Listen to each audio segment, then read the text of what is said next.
We made this.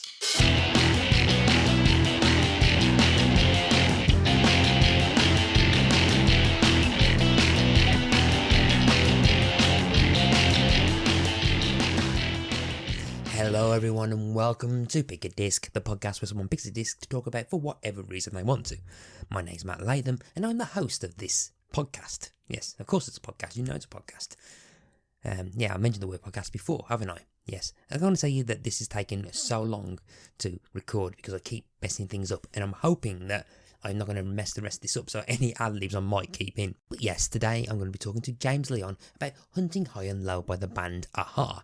And as usual, we talk about the songs, we talk about the album, etc, etc. We talk about the band, and we just have a conversation about the album. It's like what the podcast is about, really, isn't it? So before I hit play on the episode, just a reminder, you can follow us on Facebook, Instagram and Twitter under Pick a Disc. There's a Discord server that you can join as well. The link is in the show notes.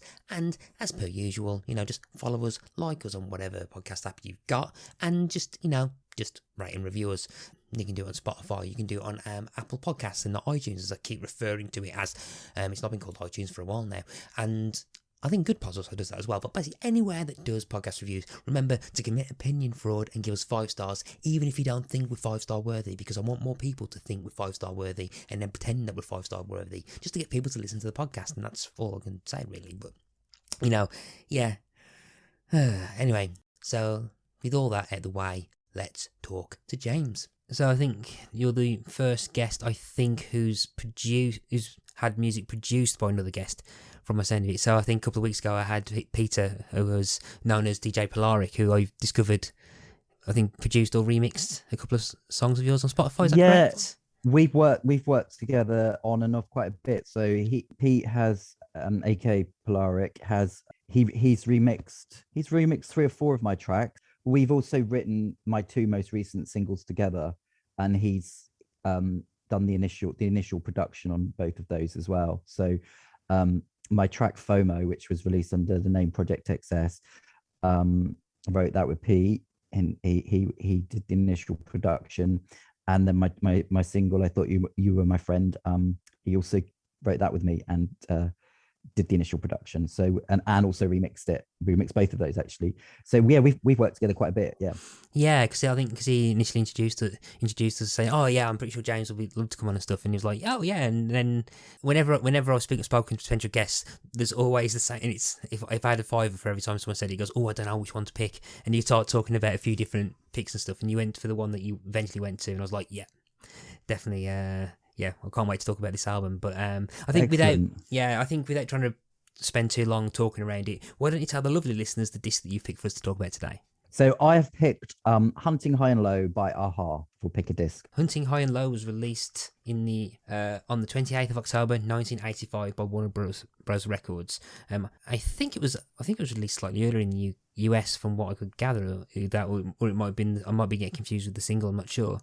I'm not sure about the album in America. Maybe I know Take On Me was a hit in America before it was a hit here. I think it was a hit there, and then it crossed over and was a hit here. Yeah, but it was released on the 28th of October. On 28th of October, I was 15 days old when this came out. Wow. Yeah. Wow. I was 15 days old. That's really cool. It's actually like the year you were born. That's cool. Yeah, so I can't remember if is this the first album? Okay, I'm just now curious. Is this the first album covered that was released in '85? Have I gone back further than anyone? Have I gone back further than anyone else? No. I think you near the top. There's 1, 2, 3, 4, 5. This is like the 7th oldest. The 7th oldest. Okay. Have I got that right? Yeah. Yeah, I think we've had Bruce Springsteen, Bob Seger, The Cars, Jeff Wayne, Dexys, and Talking Heads before this. Okay, The Cars, that's cool. Yeah, which is actually still my favourite kind of album covered so far on this podcast, actually, because I never listened to it before, and I was like, wow, why have I never listened to these? Interestingly enough, the next in the timeline, not the timeline of episode release, but the timeline of albums, the age of albums. The next one's Fleetwood Mac, Tango with the Night, which was by Peter from. I actually I listened to that. It was really interesting, actually, because I know that album. it's actually one of my dad's favorite albums, but it's because Fleetwood Mac are the kind of band that cross over generations, aren't they? Yeah. And I know quite a bit about Fleetwood Mac, but I didn't know some of the facts that came up in that podcast, that episode. So that was really interesting. Okay. Yeah. I hope I can find interesting stuff to talk about on this one. But again, there's loads of stuff with Hunting High and Low. Why have you picked Hunting High and Low? Okay, so I mean, like you said, I suggest there was a few albums that I was kind of jostling with which was I going to go for, but I just thought, Aha don't get talked about a lot really, and they are one of my favorite bands, and they have been since I was really young, yeah, and they've done a lot of really good albums, and I think they're really underrated.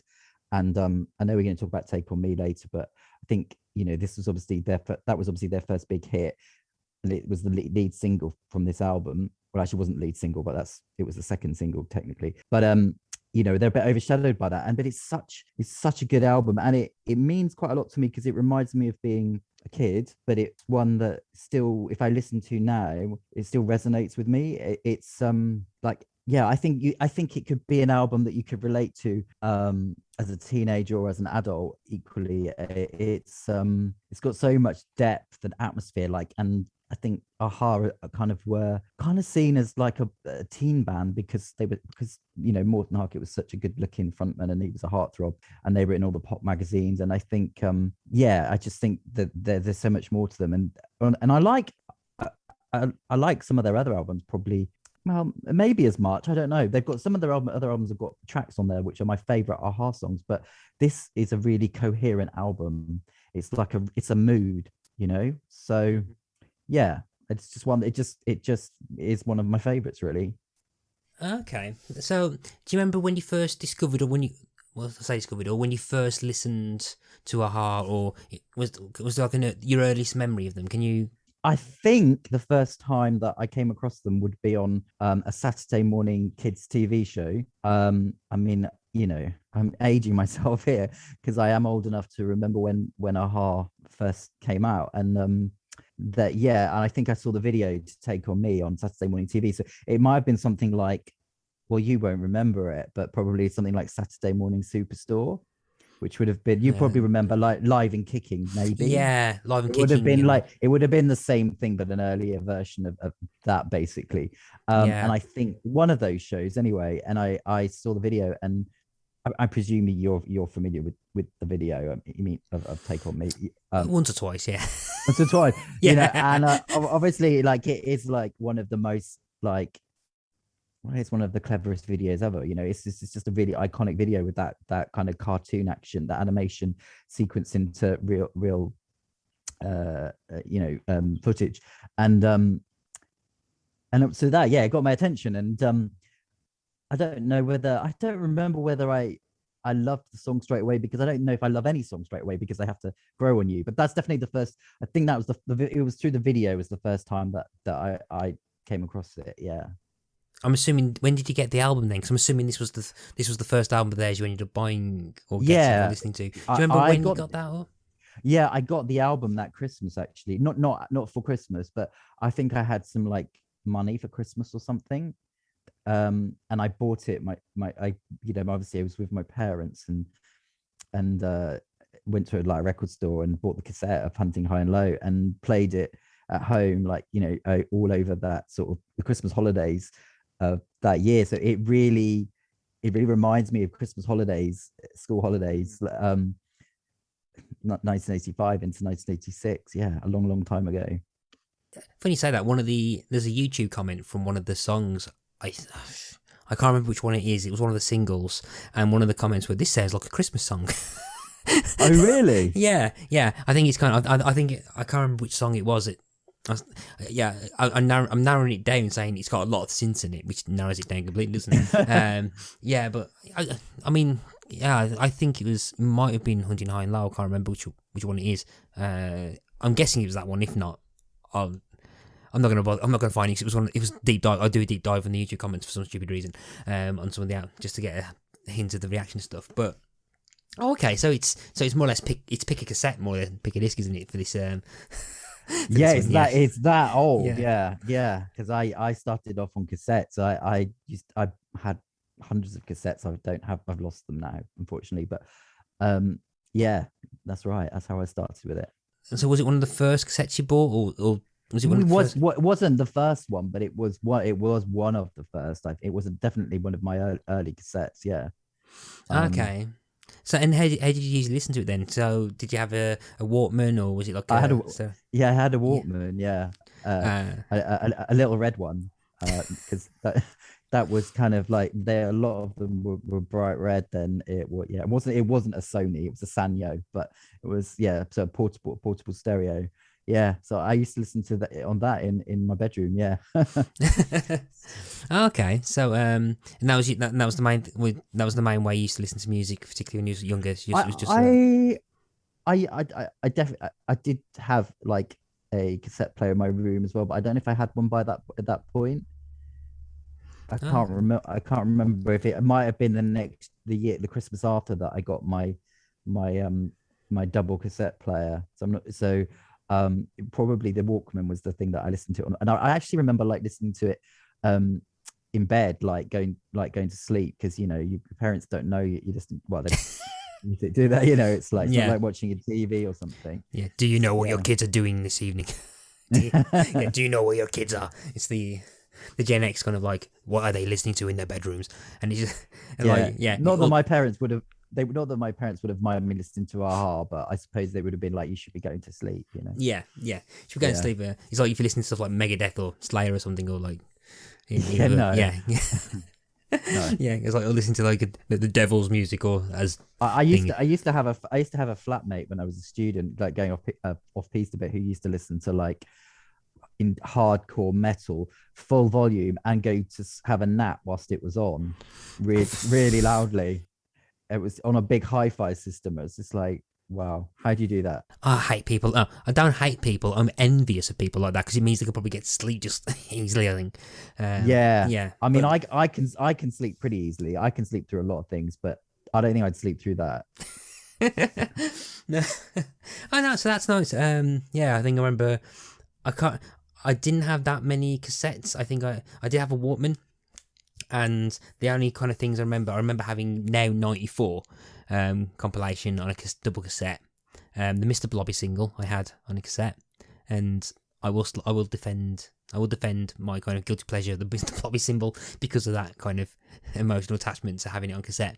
And I think I had like the Mickey Mouse Club or something on compilation at one point on the cassette as well. And that was about it. Although I do remember listening. I think it wasn't Ultimate Carly because it wasn't out yet. But my mum and dad had a Kylie Minogue Greatest Hits, and this was like 93, 94. Yeah, So I remember that album. Yeah, Yeah, I think that was like a double cassette. But and this was years before Ultimate Kylie, and so I remember listening to that as well. But yeah, so and like just walking around the house, just wearing headphones, and then not realizing that batteries have to be changed. So you'd be like listening to the Mickey Mouse Club going M-I-C-K. It goes and it starts like I'd actually forgotten that happened. Yeah. So, but yeah, you're right. Yeah. Yeah. It was such an exciting thing. It was such a cool thing in the 80s having a like Walkman. It was like, oh, you can listen to your music on the go. It was like such a novelty, with what would seem like quite a chunky thing now, the cassette player that you could like clip into your belt. It's when you think we just have it on our phones now. Yeah, or like the invention of the MP3 player. I remember a friend of mine who had a mini disc player, and he had but it was quite small, and they're quite portable. They weren't like the Discmans, which were I remember the mini disc vaguely. Yeah, yeah, but whereas the Discmans, which was like the portable CD player, were horrible. I had one of those as well. Yeah. Actually, that was the first CD player that I had was a Discman. Yeah, yeah, they're pretty big. Yeah, pretty cumbersome. They're big. Yeah, and I don't think I ever owned one properly, but I remember borrowing a friend's once, and it was just, you move slightly and it will jump, and whereas the Walkman you could like go on like a roller coaster, right, and maybe you'd accidentally hit the eject button, but it will still be playing. That's true. It's funny, isn't it? Because like CDs were like the thing. They were like supposed to like be so much better than cassettes and vinyl, and they were the future for a long time. And now it's like people are like getting back into, a lot of people got back into vinyl, but even cassettes, haven't they? And suddenly CDs aren't like the bee's Yeah. knees anymore, are they? Yeah. It's a bit of a, I mean, yeah, a bit of a time. I have a soft spot for the CD. Yeah, me Cassettes, too. yeah, cassettes not as much because I didn't have as many. I had more Commodore 64. I had video games that were cassettes more than music. But anyway, so Aha, for anyone who don't know who Aha are, and that's a tongue twister. For anyone who doesn't know who Aha are, or at least only know them from the one song, Aha are a Norwegian synth-pop band formed in Oslo in 1982. They were founded by Paul. I apologise if I... Pal, I Pal. think it. Yeah. I apologise in advance if I butcher any of the pronunciations. Pal Wakhtar Savoy, Magne Froholmen, and Morten Harkit. And the band rose to fame during the mid-80s. They achieved the biggest set with this album, Hunting High and Low, in 1985. The album peaked at number 1 in their native country, number 2 in the UK, number 15 in the US Billboard charts, blah blah blah blah. It had 2 international number 1 singles, Take On Me and The Sun Always Shines on TV, and it earned the band a Grammy Award nomination for the Best New Artist. In the UK, Hunting High and Low continued its chart success into the following year, becoming one of the biggest selling albums of 1986. They went on hiatus in 1994. They reformed in 1998 and stayed together until 2010. They reformed in 2015 and have been active ever since. So they've been quite... So Aha, they've been quite active. I mean, they have been on hiatus for a while, but they've always been come back and they've always been touring. They've always seemed to be touring, and I know people who've gone to see them and stuff. So I mean, do you know much about the history of the band? Are you able to fill in any gaps of why they broke up and why they reformed? Or I don't really know a lot about why they broke up and reformed. I do kind of have heard that they don't get on that well. I think they're actually very different people. I think. I mean, obviously they formed when they were very young, so presumably they sort of had a friendship. And I know that they moved from, obviously they're from, like you say, they're from Norway. They formed there, but they moved to London to make it. And I do know that I have read stories about they shared a damp kind of basement flat where they were sort of struggling to try and get on in, because they knew they thought they'd never make it in Norway. To be an international pop band, they had to come to the UK. I know that.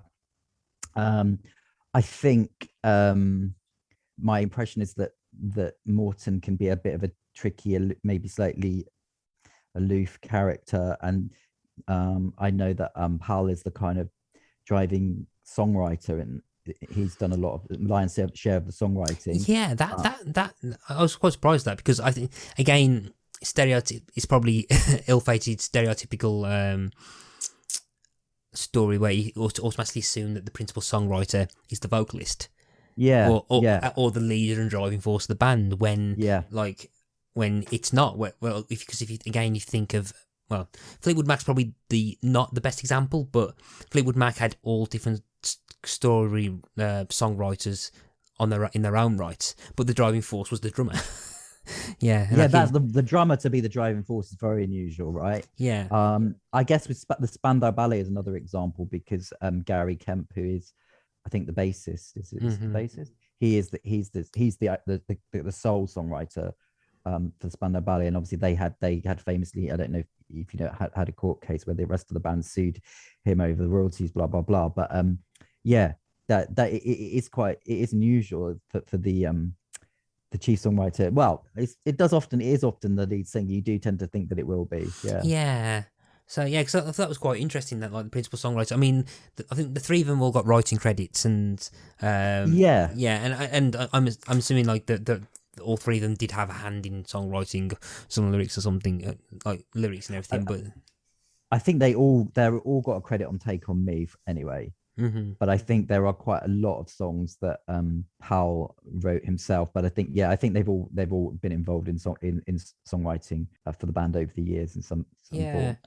Yeah. Actually, saying that on the Wikipedia page, it said all tracks are written by Powell. Is it Whacktar. Do you know how that's pronounced? I've always said Waktar, but I'm not sure how the correct Norwegian pronunciation. I mean, yeah. I mean, I if I've mispronounced it, I apologize in advance. But if anyone like to, I feel free to correct me if anyone's listening. I wouldn't mind knowing how it said that. But yeah, no. It says all tracks are written by him except where noted. So and there's a lot of blanks. So Train of Thought, Hunting High and Low, Blue Sky, Sun Shines on Me, and You Tell Me, Here I Stand, Face the Rain are all him solo. Whereas Take on Me is all three of them. Hark It has a co-writing credit on Living a Boy's Adventure Tale, and yeah, so Hark It only actually has writing credits for Take on Me and Boy's Adventure Tale, and Magna Holman, I apologise again. Fru Holman has credits for Take on Me, Love Is Reason, and Dream Myself Alive. So so actually it is a lot. It is Pal Waktar who definitely on that album, and I think through the band's history, he was so I don't know whether I think that's I don't know for sure in the short why they went on hiatus twice, but I have the impression that they are, I think they're often, I think I read or heard that they like to be interviewed separately, like obviously unless it's a TV show, but if it's like a journalist, I think they're quite different people, and so there might be some friction there, as there is in a lot of bands, especially when they been together a long time. And I guess maybe I know the second time they broke up, maybe they thought that 2010 they'd kind of come to the end of the road, but then like I guess a lot of bands, they're like, well, what else do we do? I know Morton made a couple of solo albums that weren't huge, and obviously they can make money, it's what they do, isn't it, and tour, and they've got a massive fan base. I've never listened to an AHA album all the way through before. In fact, I'm pretty sure that I only know, I think, The Living Daylights and Take on Me. Because of the wow. Yeah. You don't know The Sun Always Shines on TV. I don't know. You know what? I think I must have heard it when I was younger, but it never stuck with me. It never stuck with me, so I probably never clicked to it. No, I guess like only because I'm old enough to remember them. When it was such a big hit, but it's not played anywhere near the way Take on Me is it? So no, I guess no. So I mean, actually, if I quickly look at Spotify, on Spotify, Sun Always Shines on TV has 51.9 million plays. Take on Me has. Do you want a quick guess? Oh my god, I don't know. 300 million. I think it's 1 billion. I don't know whether it's Spotify, but yeah. Wow. So it's a 10-figure number. Wow. Yeah. I mean, I know Spotify royalties are terrible. I know that personally, but they must have made a bit of money on that. Yeah. Yeah. But that's 10 million. Well, it's 10.8 million monthly listeners. But yeah, considering that the plays do go into the 100 millions, the gulf between that is ridiculous, actually. That's. But again, we'll spend a couple of minutes on Take on Me. Yeah. I'm sure we will. But so I don't really know that. But I mean, but from that song, you got all kind of like the pop culture importance of that. I mean, one of my favourite moments of Family Guy is basically a riff on Take on Me, where the character of Chris Griffin ends up being thrown into a comic book and ends up being digitally inserted into the video where he's interacting with Morton Harkett, but it's Chris Griffin. Oh wow! Yeah. Oh wow! Yeah, and I've not really watched a lot of Family Guy, so yeah, I haven't seen that. But no, it's a lot of fun. I do remember seeing that, and like he suddenly appears there, and goes, "Where have you been? I don't know." But yeah, so the album as a whole, listen to it. One of the things it's then is like a new way of synth pop, and as someone who's quite a big fan of kind of like the Human League, I was expecting something kind of like heavy, bombastic, pretty much Take on Me the whole time. Okay, yeah. Immediately, I was quite surprised that it's quite varied. I mean, it's synth and new wave. It doesn't really they don't suddenly go all acoustic or anything, or go into different genres. But the tone and kind of it kind of changes very quickly, and it's quite varied, and that surprised me, actually. I was fully expecting kind of an album full of Take on Me kind of rip-offs. Right. No, the thing is, Yeah, it is obviously. I guess it is synth pop. The sounds are very synth pop, but I don't really think of Aha as a synth pop band. But I think that's because their subsequent albums probably were much less so. Um, but I think the songwriting, it's like classic songwriting. I think Hunting High and Low, as I think all of this stuff is. But it's also very moody and atmospheric. I think, which it has more textures and atmosphere than, it's not as stark as a lot of synth pop stuff, I think. Yeah, because one of the things that I've been learning as I've been doing the podcast for over 3 years now is that a lot of it, because I'm seeing kind of these legacy or older artists that I've never really listened to before, and I'm starting to see their impact in artists I do listen to. So I'm starting to see the gaps and stuff, which is probably why when I listened to the Cars, I heard a lot of the stuff that I listened to in my early 20s in the Cars album. And I'm like, this is amazing. This is like early new wave. With this, I don't know if you've ever listened to a band called White Lies. I'm familiar with them vaguely, but I haven't listened to a lot of their stuff. I confess, no. Yeah, they are kind of like gloom wave. No, is that no? No, Gloomwave, he probably misrepresents what they're doing. They're kind of dark and moody, but with very synth-heavy stuff, and they've got a very strong 80s influence. I mean, I have not listened to much Gary Newman, but I always that in my head, that's why I always assume Gary Newman to be kind of dark synth wave stuff. But listen to this, I'm like, okay, I can see pretty much White Lies. White Lies must have gone, hey, we're going to write our first album, what we're going to sound like, and picking this album, going, let's sound like that. I need to listen to more White Lies. Clearly, the first album, I think it's first album Death. They've got a new album coming out soon, and they're actually touring in Birmingham at some point, and I've not bought tickets yet, and I keep meaning to. The first album, what's it called? Yes. I'm gonna To Lose My Life. Okay, yeah, To Lose My Life. That's the first album. It was released in 2009. If the opening track Death sounds kind of like a modern day darker version of what you might get with some of the darker songs on this album, and I was just feeling like, okay, I'm starting to hear. I can hear different bands that I quite like when I was into my kind of synthier indie stuff, how they were influenced by this, and how much of a legacy this album actually has on that kind of genre. Yeah, I mean, like I was saying, I think I said before, like I think they were seen as they kind of dismissed, as a lot of pop bands are, they were dismissed as a teeny bop kind of band because they were good looking and they were heartthrobs and young girls liked them. And I don't have a problem with that. And Morten Harket is a phenomenally handsome guy. He still is. Heterosexual male here, but his cheekbones, I would like those cheekbones. They're actually really kind of legendary. They're like razor sharp. Yeah. So I understand why, but they kind of why that happened, but like it's a pretty mature album with a lot of depth. I think Hunting High and Low.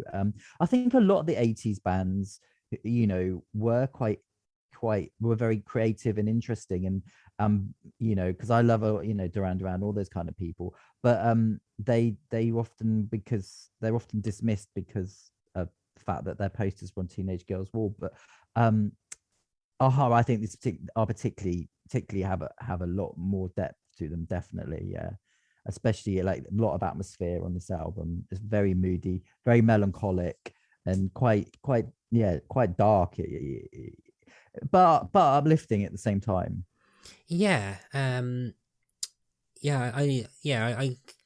definitely like uplifting and kind of like almost, again, the word bombastic can be used a couple of times, where suddenly kind of kicks in and there's a very anthemic, like almost you can picture this being played in arenas kind of feel to some of the songs on here. So they've got that kind of oomph between them, but then it will drift into these kind of ballads, and you think, and if you would have told me that it's the same band that did Take On Me, I'd be like, really? Okay, I'm quite surprised. I would have thought they were almost like Joy Division-esque, if like a slightly like Joy Division if Ian Curtis was slightly happier, I think.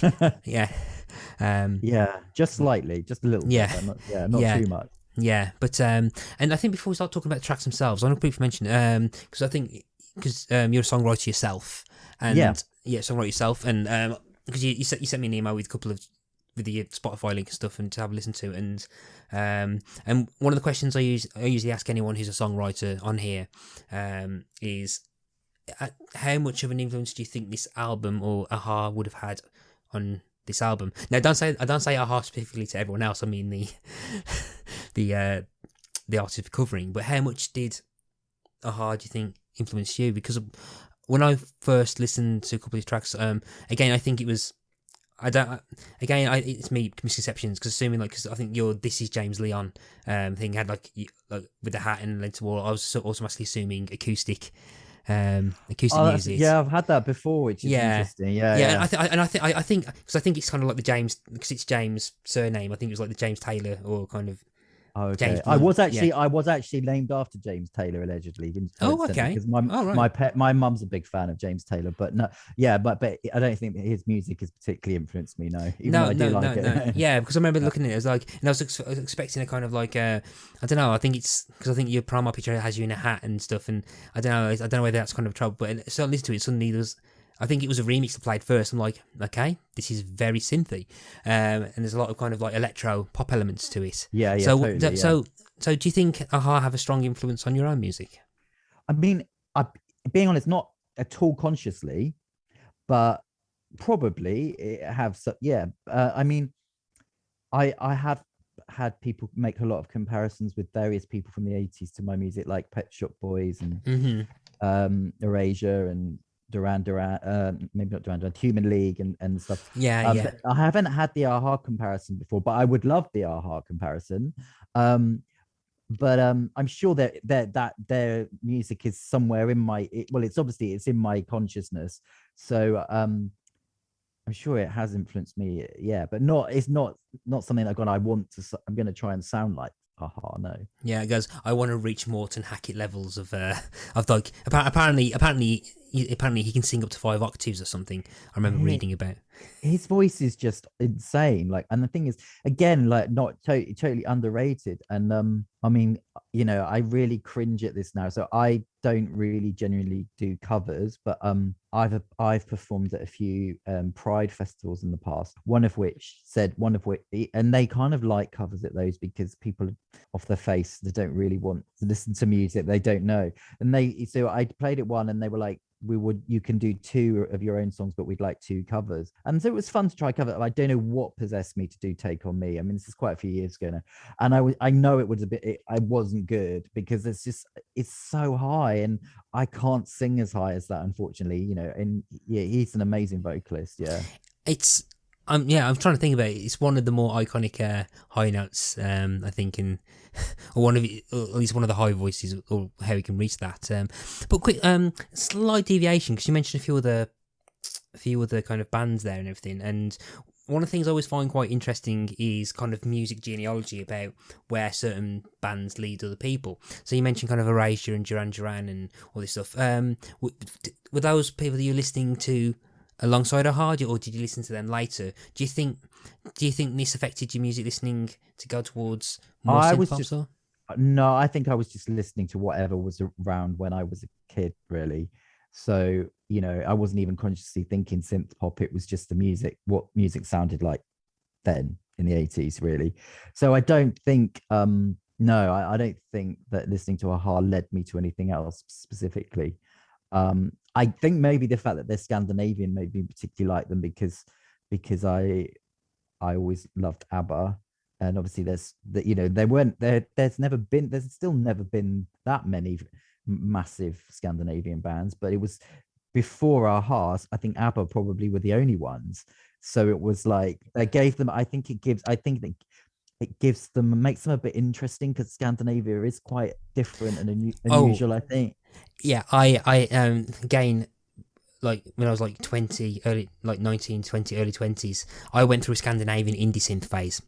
Right, okay. Yeah, so yeah, and it's only it's only been like the last couple of days where I was, because a couple of days ago I was I was just recording another podcast about noughties indie, and I made a passing reference to my indie synth phase, but I never really, and then I just had a quick, and because of that I was like, oh, let's have a quick listen to my playlist that I've got with these like about 5-6 bands I was really into, and then Spotify was saying, do you want to add some of these? And I was like, oh, and then suddenly telling me all these noughties indie synth bands that I never listened to before, and I've now suddenly got a massive list of like bands that I'm going to kick myself for not listening to about 15 years ago. But stuff and like it's just because of like streaming, it's just infinite the amount of music you can find to listen to, and you can't yeah, actually get around to listen to it, is it? I yeah, yeah. I'm always shazamming stuff, and I never, I'm like, I'll listen to that later. I never get around to it. Yeah. But I mean, yeah, I think Scandinavia, particularly kind of synthy indie or kind of synth pop stuff, definitely underrated. There was a Norwegian band that I really got into called Surferosa, who I saw support the Killers in like 2004, and Cool. that's kind of like almost. I've heard them being described as digital punk music, which was great. And then it led me to a couple of Swedish bands like The Sounds, and I think a band called Melody Club, who are kind of very kind of synth poppy indie stuff. And there was I think the Swedish, I can't remember off the top of my head now. There's a band called like Sahara Hot Nights that I got really into as well. So yeah, I think the Scandinavian indie scene, particularly in the noughties, like a few years after this, I think definitely underrated as well. I think the melancholy thing is it comes through in. I mean, like the Scandinavians, particularly the Swedes, are like obviously very, very involved in songwriting production. So many of the big American and English acts of the last 25 years have been worked with Swedish producers, from Britney to Backstreet Boy, Max Martin. Max Martin, of course. And but there's a few others as well. There's quite a few others. I think like, so they have that kind of thing of being able to be kind of uplifting and poppy, but also have a melancholy and a sort of darkness. It's kind of in their DNA, I think, probably because it's cold countries. It's like they have short days in the winter. Maybe it's to do with that. But it's kind of like even when they're being really poppy, there's kind of like a sort of slight strange edge to them. I think the music that comes from there. Yeah, and that whole section of Europe just knows how to use a synthesizer. Yeah, totally. Yeah, yeah. I mean, I think some of the best synth musics come from Scandinavia. So like Finland, Denmark, Scandinavia, Norway, all like some of the great synth pop. And I'm not going to derail because I'll end up talking about this for the next hour. But what we're going to talk about a few of the songs now. So if I was to ask you which songs off here jump out to you straight away, which ones would you say you want to talk about? I mean, obviously, we won't Take On Me is a bit too obvious, even though I could talk about that a lot. I mean, Sun Always Shines on TV. Obviously, that is, well, I was to say it is also really well known, but perhaps it isn't as well known that, unless you were around in the 80s. But it was a number one, whereas Take On Me was only a number two here in the UK. But Sun Always Shines on TV is just an epic song, really. It's so you use the word bombastic. It's so dramatic. Like when the chorus kicks in with the like drums and they have like guitars as well, not just synths, and it's just it's a huge song. And I think it's also like really interesting title and idea for a song. The Sun Always Shines on TV. I can't imagine like any mainstream pop bands making a song called that now, really, because it just, because I think, like I was saying, that I've read that when Aha came to the UK to make it, and they were struggling and they were trying to get a record deal, they were like sharing this crummy flat in London and didn't have any money. And that's what all of the tracks on this album to me evoke that what I imagine them going through, like as three young guys, broke, struggling in a country they don't know, being perhaps missing home and feeling lonely, missing like maybe girlfriends or whatever. And Sun Always Shines on TV, it's like, I think we can all relate to that. Particularly, I think, that song, the title of that song would come into my head quite a lot during the lockdowns, because really TV was an escape for us in the lockdowns. And I think it's just that idea that I think we can all relate to, that whatever's going on in your life, that little screen thing can, is an escape. It's the sun. There's always something there to entertain you. So I just love that the idea of that song, really. And then it's just it's because Take on Me is like so bouncy, and I love that. It's so uplifting. The Sun Always Shines on TV is really up tempo, but it's much darker than Take on Me. Yeah, it's one of those songs. I think that the more you listen to it, the more you kind of start appreciating its subtlety and how serious it is. It's how serious it is. With the idea of the sun that shines on TV, where you got like it's like okay, perhaps in the 80s, TV was a lot more prone to be uplifting and escapism. When there was when there was three or four channels, and so you always have like your Hollywood like films like with the happy endings and stuff, and and the streaming world with like 500 plus dramatic shows, and like people watching like stuff that probably isn't as uplifting or optimistic, because at the start everyone was watching like Tiger King and stuff, but it still was escapism, and it still kind of drew people out of a situation that they were in, and I mean, it's funny that you kind of liken it to, particularly with like the pandemic in 2020, because this was written in 1985, and yet you can still kind of find that feeling and sentiment. Absolutely, like, with a timeless aspect to it. Yeah, that's good songwriting, right? Something that's got a timeless sentiment that you can relate to. And I'm just like, we're just talking about some of the lyrics of that, because I'm a lyricist, so some of the lyrics coming to my mind, like I reached to find something to ease the pressure of my ever worrying mind. That might not be 100% spot on, but that says it all. He's looking for something to escape his worries. And another line is the lonely looks the mirror's sending me these days. So there's a lot of it's very reflective, this album. There's a lot of sort of feelings of sadness in it. I love the second verse of this. Please don't ask me to defend the shameful lowlands of the way I'm drifting gloomily through time. I reached inside myself today, thinking there's got to be some way to keep my troubles distant, which describes introspection. It's like a great way of describing introspection and stuff. I was listening to that and reading the lyrics on there, going like, I don't like how much that I relate to that line. It's like I don't think introspection is necessarily a bad thing, though. No. I think I know what you mean. I just think it's kind of like it's kind of weird how like you kind of read something like that's oddly descriptive and strangely relatable. But I really do like that. And again, don't ask me to defend the ways I'm drifting gloomily through time. It's like, I think it's people who just sit down watching TV and just do nothing. And people go say, oh, you need to do something. And people say, well, don't ask me to defend these shameful lowlands and me just sitting down binging Netflix.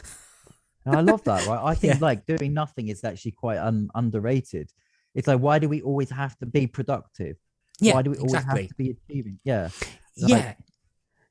there's value. What there's value in just doing nothing. If it nourishes you and helps you feel better or whatever. Yeah, back to life. Yeah, particularly again, I'm actually surprised how much we're talking about the pandemic during this, but I know. Yeah, not the most original thing to talk about, probably. But, but again, I think it's actually as I said earlier, it's kind of weird how timely this seems to be this song anyway, or how people relate to that. But yeah, like those things about saying, oh, everyone's got the same amount of hours in the day as Beyonce, or people who are saying, or people who on Twitter they're going like, well, today I did this during lockdown. During lockdown, I wrote 17 books. I cured cancer. I did all this. And I learned Spanish. I learned whatever. Yeah. It's like, well, great for you. If that made you feel good, that's great. But you don't. Why do you have to feel that you have to do? I'm a big fan of not doing a lot. To be honest. I mean, I'm like, what? Like, if I wasn't working at home, like, I go, like, what did you do in lockdown? He goes, man, I watched too much YouTube. I watched too much YouTube and read too many. I went down too many Wikipedia article holes where you just read something and you just keep clicking and then you just find, I did that too much. But then again, I'm broadening my knowledge. That's what I was doing. No, if you're getting something from it, like obviously, like a lot of us spend too much time just clicking on the net, which actually doesn't really do much for us. other than it.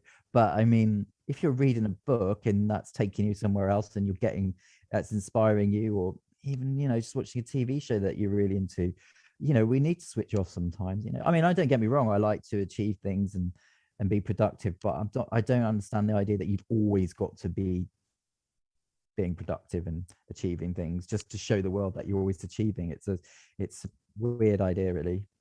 Yeah, definitely. So what any other songs that you want to talk about? I mean, I could talk about all of them, but I'll try and pick Blue Sky, one of the album tracks.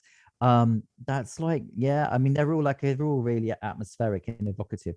And that seems to be about the writer, which I'm presuming is Pal.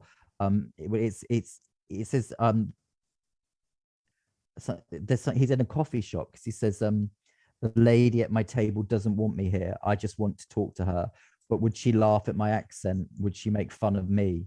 And I just love that. It's like, that's just like so clearly him as newly in the UK as a Norwegian, being lonely and being in a coffee shop and not knowing anyone and just wanting to talk to this woman, I guess. And yeah, he's saying that the song's called Blue Sky, but it's like the sky's not blue for him at the moment.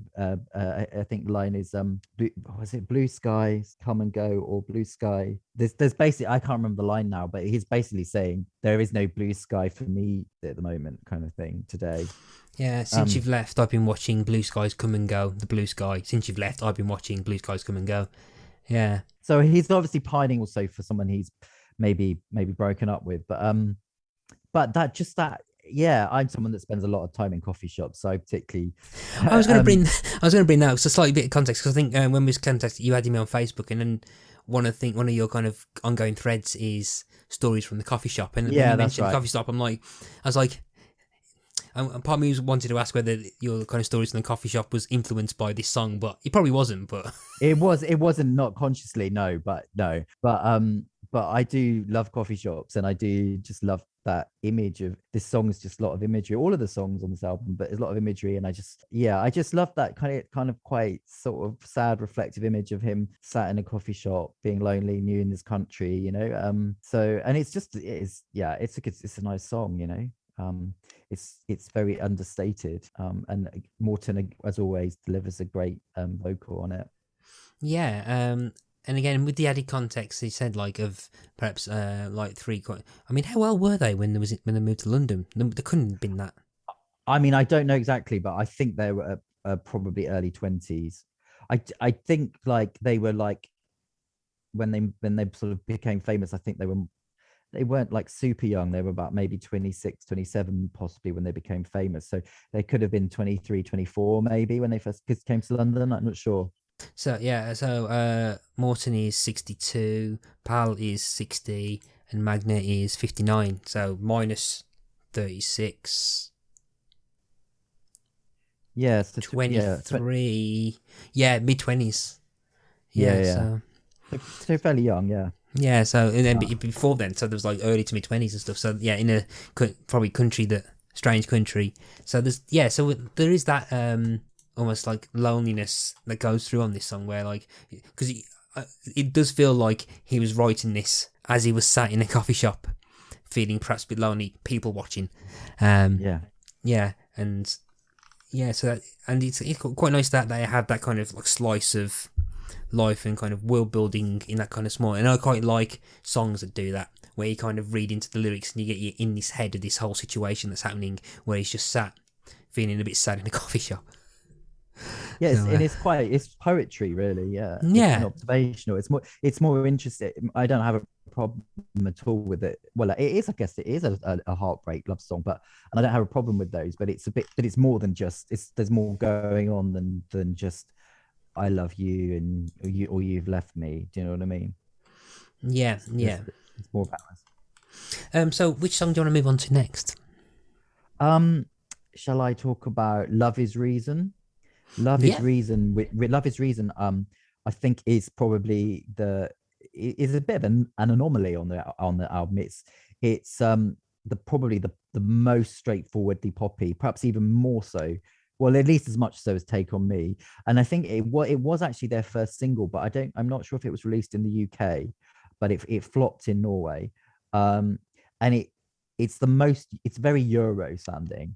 It's very Euro, but it's so boppy and bouncy and when I first got into this album, obviously I was very young, and I can probably appreciate, even though I did always love it, I can appreciate that the melancholy and everything more now as an adult than I could then. Because when you're a kid, you do tend to like the more upbeat stuff.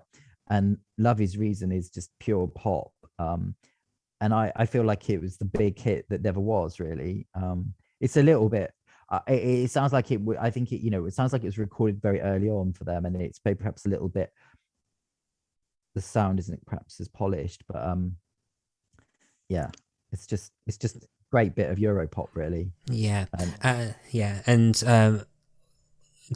for one of my favourite genius annotations for this episode is, and a couple of times, particularly in the last few episodes of this podcast, where I see kind of like very strange and uninspired and almost hilarious genius annotations. So from the website, so on Genius, someone has submitted their own annotation for the chorus, which is "Love is reason, love is reason, love is reason enough," and they've said this is symbolic of love being reasons to stuff. Don't know, and that's it. How random. Yeah, really one random. contributor. Yeah, and I mean it's not even voted down or anything, which is kind of weird. But yeah, So yeah, I mean that's almost as bad as people who comment on Amazon or Argos products. When they say, "Oh, will this work on so and so?" and someone answers, "Don't know, haven't got one." That's the same energy. Yeah. Absolutely pointless. Yeah. It goes, "Will this work on an iPhone?" I've got I don't know, but it worked on Android. It's that same kind of weird energy, but yeah. Oh man, genius annotations are fun. Okay. What I'm going to do, I'm going to ask you to pick another one. If you want to pick one more, and then we'll move on to Take on Me. So okay. if you want to, okay. So So do you want to move? Okay. So do you want to? Which other one do you want to speak about? It's so hard because there's like all of them, but Living a Boy's Adventure Tale, which is I was gonna say it's the last song on side one, but sides don't. That's because I know it from cassette, but it doesn't really mean anything anymore. But it's Living a Boy's Adventure Tale, and again, I think he's talking in that song about missing someone, but it also makes me think of them being in London, starting out as a band and being, on an adventure and with all the challenges and struggle, and as someone who's a musician myself and has been through my times of being broke and struggling, and I can kind of relate to that kind of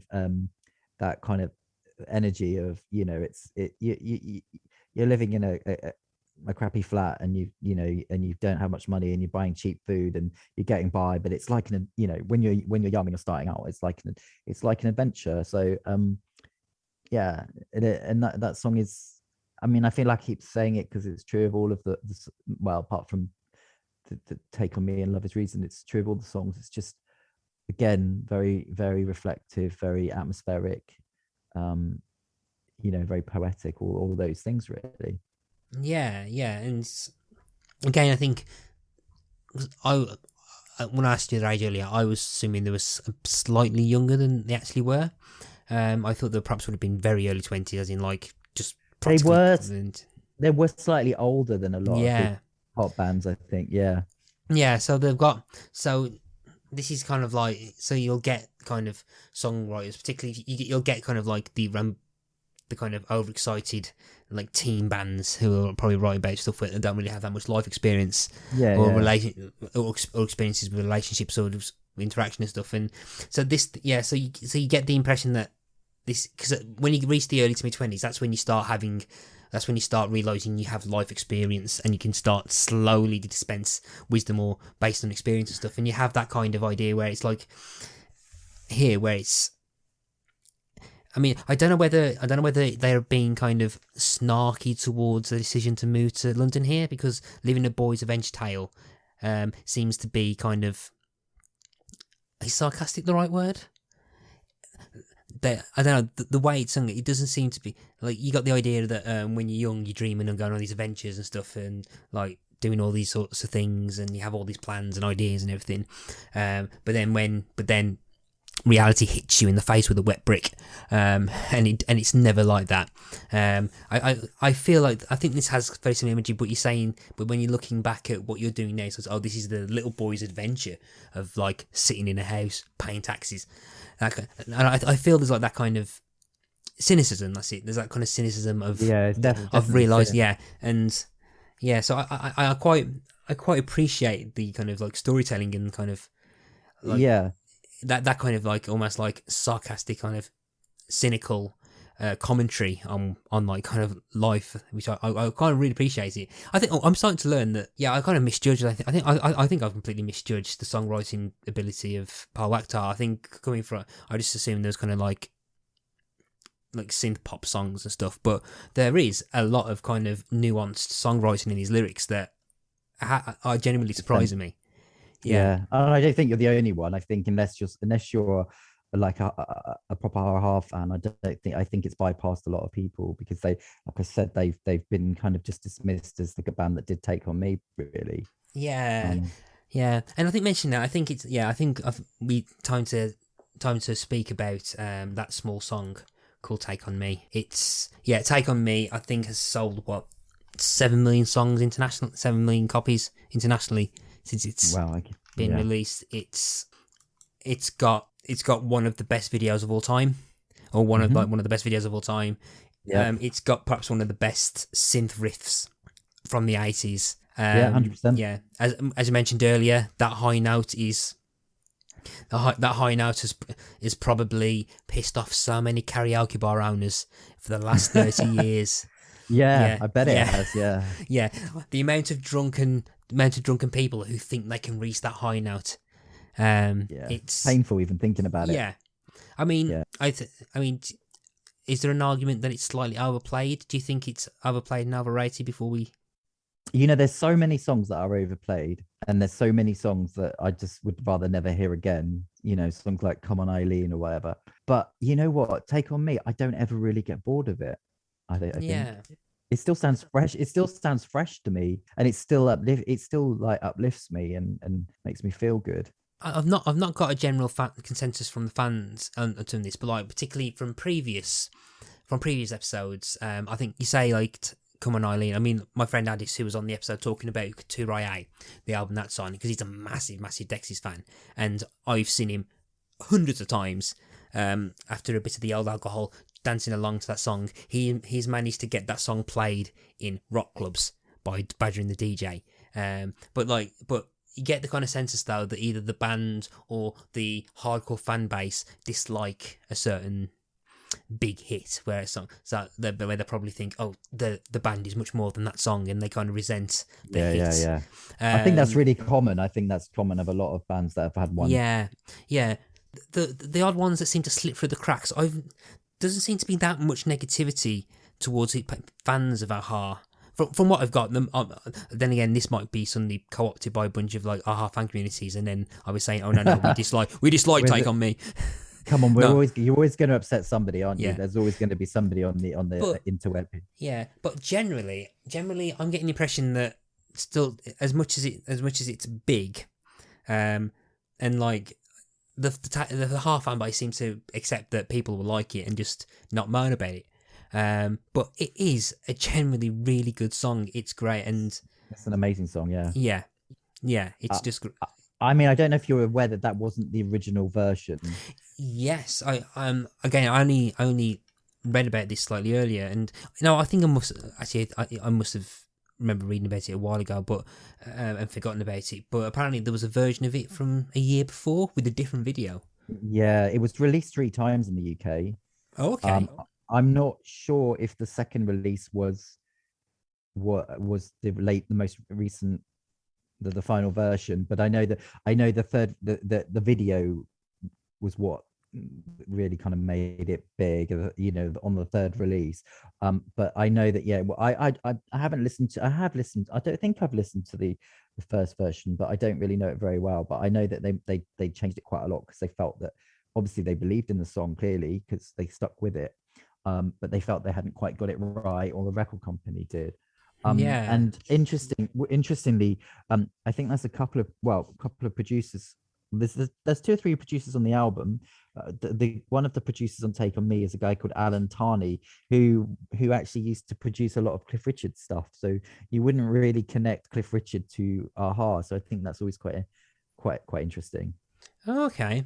Because some of the stuff I found quite interesting is that apparently this has been a lot. This song has kind of evolved over a really long time. Because apparently it was because I think Waktar and Fru Holman's previous band Bridges, before they formed Aha with Oh yeah, they Harkit. had a band called Bridges. Yeah. Yeah, apparently the song that would become Take on Me was originally going to be a Bridges song. The central synth riff, which if you're the one person who doesn't know, it's the da da da da da da da da da da. Allegedly, Magne Fru Holman created it when he was 15 years old. Wow. Yeah. Apparently created it, and apparently that I didn't riff's know been that. with him. That riff was with him for like years and years. Man. That's amazing. Yeah. So anyone listening who's had like a very kind of weird synth riff in your head for years and years, give it another 5-6 years, you could be sitting on the next massive hit. I mean, I've sometimes had lyrics in my head for years and years, and then turned them into song, or I've had the lyrics kicking around for years and years before I've actually sort of turned them into a song. But obviously those songs aren't as big as Take on Me, unfortunately. Yeah. Yeah, I think it's interesting that song had quite a long life, and that they kept sticking with it until it was a hit. So they must have had a lot of belief in it. Yeah, I think originally then they was joined by Harkit, and then worked on demos. And I think originally it was called Miss Eerie, and it was renamed to Lesson Oh, 1. wow. And then it Okay. evolved to Take on Me in January 1983 when they went to London.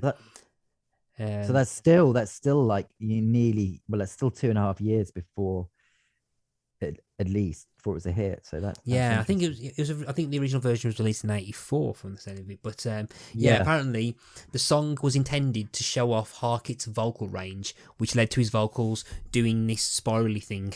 To quote, I'm not sure who that's quoted to, but doing this spirally thing was apparently the intention to showcase his vocals. But he did the job. Yeah. So they rushed to release it originally in '84, and it charted in 137. Wow. The lowest charted of all Aha songs. So, Aha.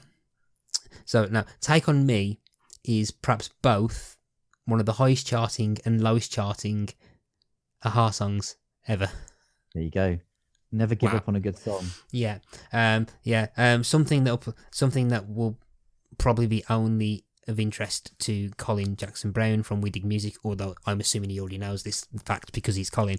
The song was produced using the Roland Juno 60 synthesizer for the main riff, along with the Yamaha DX7 and PG Wave synthesizers, which that goes over my head, but I know someone will appreciate the I mean, hardware. I don't know a huge amount about the technical side of things, but a Roland Juno, that's very familiar to me. I mean, that was like, I know that was used a lot in the 80s, and I know I've seen that in the studios now. So yeah, but the rest of it doesn't mean too much to me. Yeah, so there was a drum machine used with acoustic cymbals, blah blah blah blah blah.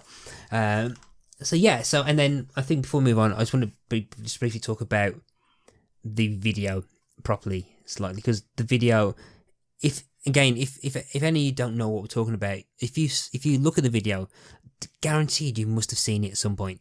You'll recognise it. It's absolutely iconic. The idea is that there's this woman reading a kind of comic based on her in a cafe, and then suddenly the comic slightly comes to life. She gets drawn into the comic. She interacts with Morton Harkit, but then what happens is that you see her as real life, but also as animated sketches, and they use the rotoscoping technique where someone's pretty much traced over the live film footage, and the smoothness of the animated frames means that someone has spent ages doing every frame, and it comes across. I don't know how long they spent on it, but I know that I have read about the making of the video at some point in the recent past, and I know that it took a long time. I'm pretty sure, but obviously it took a long time. It paid off as well, because this was like in 84, 85. They was doing it all by hand, and you because of, I think there's a bit of purpose to the smudges, and because it's not all smooth, you got like bits where they kind of like smudge the paper and stuff in it, but the way the smudges are kind of kept in, you feel like they go over more than one frame, and so they stay on, so they feel like they've kind of deliberately kept them in, and it looks stunning. I mean, people probably think it looks dated now, but I don't think you will have that amount of practical work done to create that effect as you do now. I think like videos were like, that was the golden age of videos. That was when they were like a relatively new thing, and they were like, people paid so much attention to them, and it was just such an important part. Whereas obviously, I guess they do spend a lot of money on them now, but I don't know that it's a bigger deal. And so I don't feel like there are videos made now which are as much has gone into them as went into that. I don't know, maybe I'm wrong, but the mainstream pop music, I only know it because of podcasts, but I don't listen to that much, so I can't think of the last mind-blowing, like, changing video that was yeah. I mean there's probably people shouting me at their like podcast players going, I can't believe you've gotten so-and-so, but and I can think of actual videos, but it's more about the song rather than the actual video. Yeah. So I think the song kind of overshadows the video and stuff. So people will probably go onto YouTube and then they let YouTube play in the background rather than watch the video. I can't think of any at the top of my head, and someone's going to mention something to me and I'm going to kick myself. But I'm sure there are. But it does feel like a lot of thought went into that video, as well as a lot of work. 6 months apparently it took to create. Wow. Okay. Yeah. So they really, the record company must have really believed in that song. They must have really thought they had a hit, because they wouldn't have. Yeah, I think apparently the I can't find. I saw a figure somewhere saying it was about £100,000 that it cost, and this was in 1985, which is a lot of money. Massive gamble, a gamble that paid off. And I think before we move on, I do need to mention the cover version of the song by Real Big Fish, which is like a ska punk cover. Oh, okay. I thought you were going to say A1. The A1 is the only version, the cover I know, but yeah. Oh, the A1 I remember mainly because I remember them saying that, we've updated it, so we're going into a video game, and I remember not enjoying that version. I actually quite liked it, to be fair, but it's not a patch on the original, obviously. But yeah, I quite liked it. But I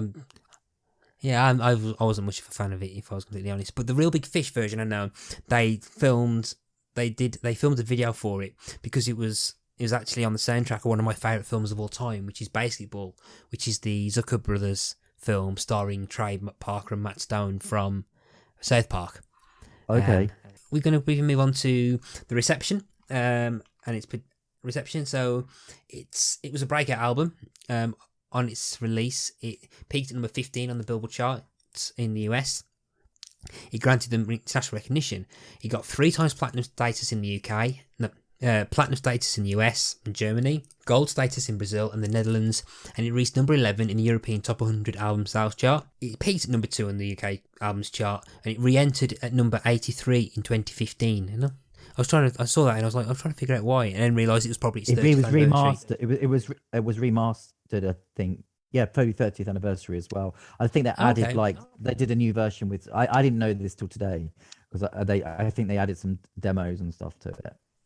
Oh, okay. So it on the Billboard 200, it held the record for the highest charting album by a Norwegian artist until "Do It Again" by Norwegian duo Røyksopp and Swedish singer Robin, which peaked at number 14. So yeah, the single "Take On Me" sold more than 8 million copies. It was nominated for 11 MTV Video Awards combined, and it won 8 of them. Wow. So it's also included in the book 1001 Albums You Must Hear Before You Die, and it sold over 10 million copies. In terms of individual placements as well. Yeah, it got to number 1 in Norwegian. It got number 1 in Sweden and number 1 in New Zealand. Number 2 in UK. So yeah, in 1985 year end, it got to number 1 on the autumn period albums and number 3 in the summer period. It's the second best-selling album of 1986 in New Zealand. So it did quite well. Did pretty well, yeah. Yeah. So and again, it's just went ridiculously platinum and gold in loads of different places. So twice platinum in Norway.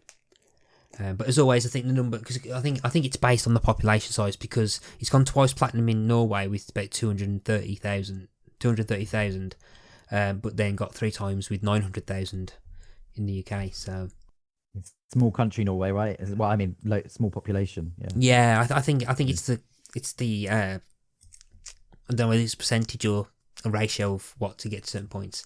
So, have you ever seen Aha live? I have, only once. I saw them in 2005 on an extremely hot day. It was like a very, very hot summer, 2006, sorry.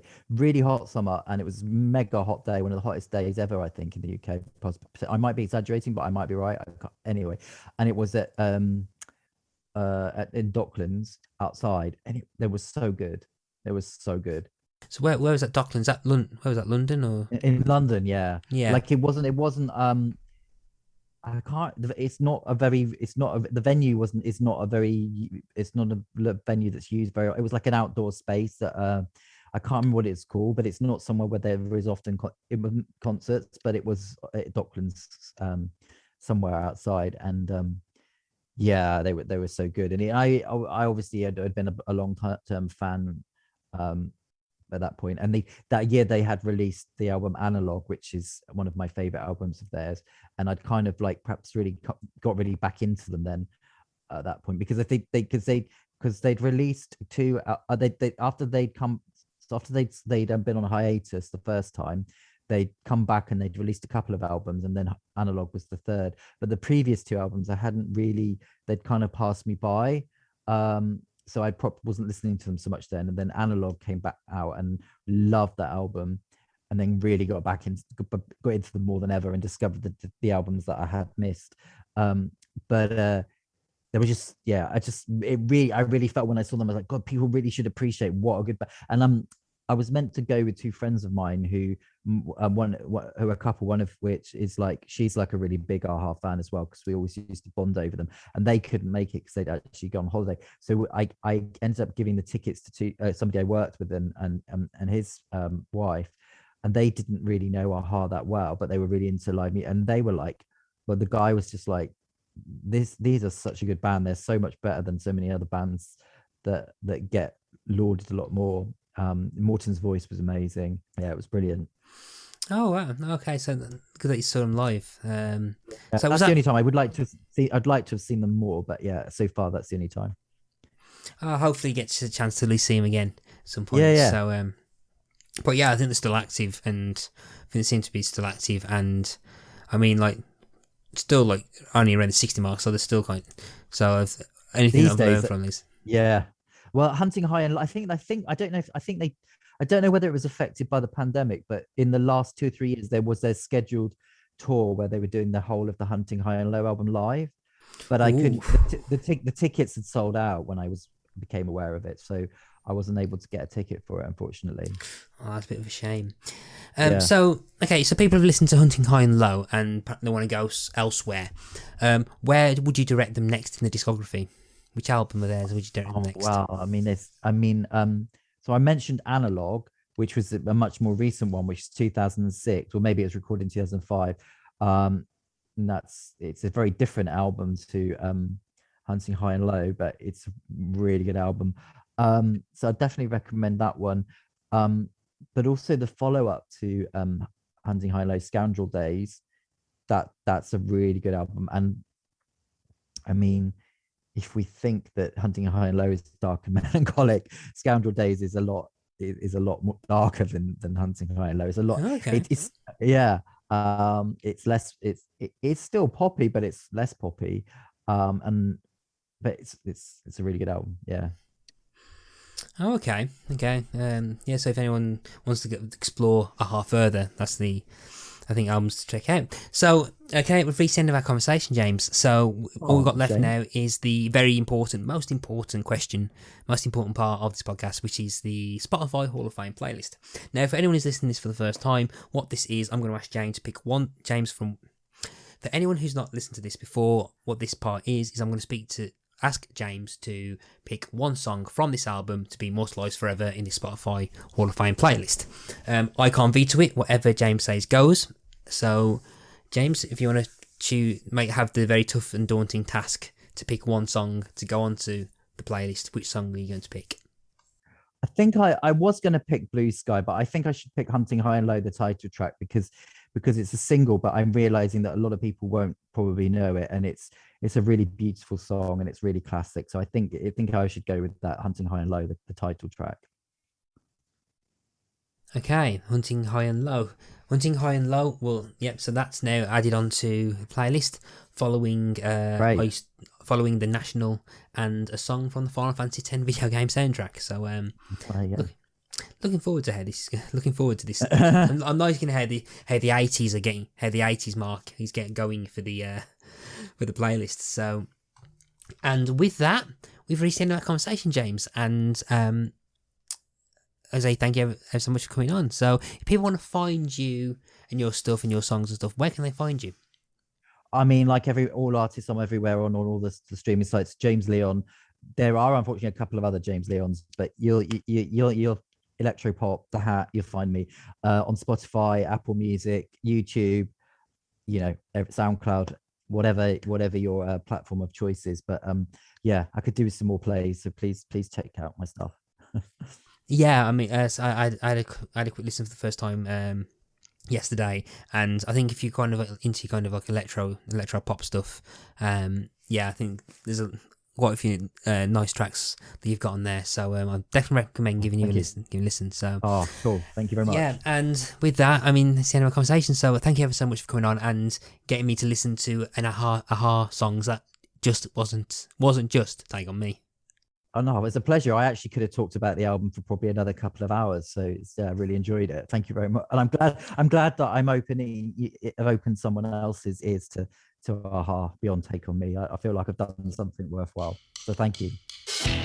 You've been listening to Pick a Disc, and I've been your host, Matthew Latham. Our theme music is Pump by Kevin MacLeod of Incompetech.com. Pick a Disc is hosted by the We Made This podcast network, and you can find them on www.spreaker.com/user/WeMadeThis. You can find the Pick a Disc show site on www.spreaker.com/show/pickadisc. You can find us on all the usual social media type places like Facebook, Instagram, Twitter under Pick a Disc. You can also email us on pickadisc@gmail.com. Until next time, happy listening to all those discs that you are picking. Goodbye. Hello everyone, this is Tony, Network Chief of We Made This. As you know, our podcast network brings together a brilliant assortment of talent who talk about all kinds of pop culture content, such as the episode you just listened to, or maybe you're just about to listen to. We're not going anywhere, but we'd love to keep the lights on for even longer if you're able to support our network on Patreon. For just £2 a month, you get your name in lights and the satisfaction of knowing you're helping us produce more great audio.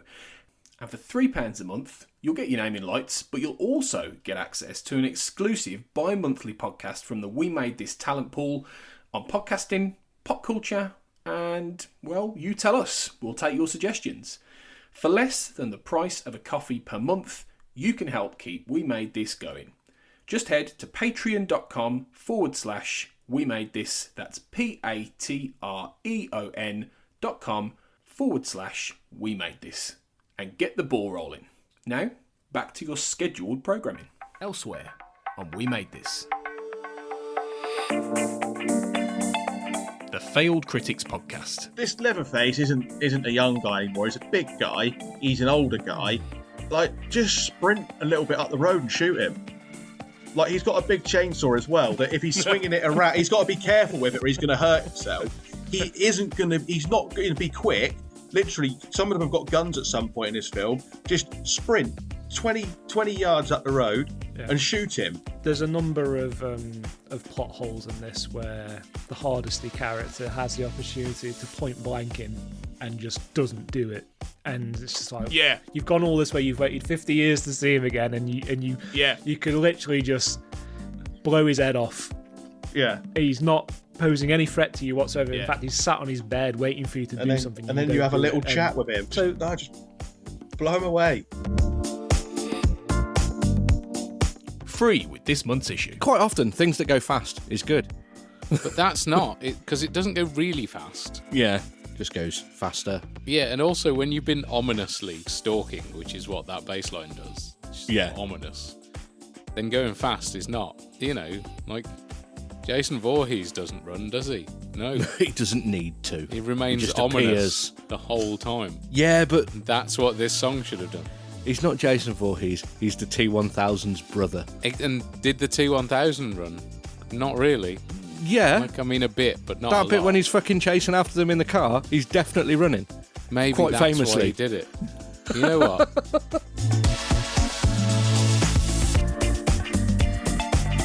Geek Polymath. I don't think I'm a geek because I'm gay, but I think it fucking helped. Well, listen, so I have theories about this. Good. Strap in for a conspiracy session. Please. It's all to do with being an outsider, which, of course, as fingers crossed, as society progresses and advances, we will hopefully get to the stage where just sexuality will have nothing to do with you being an insider or an outsider, but it's massively a part of it. There's a reason Russell T Davies felt such a strong connection to Doctor Who. Yeah. And I think those kind of outsider bubbles overlap. Check out all of these shows and more on the We Made This podcast network.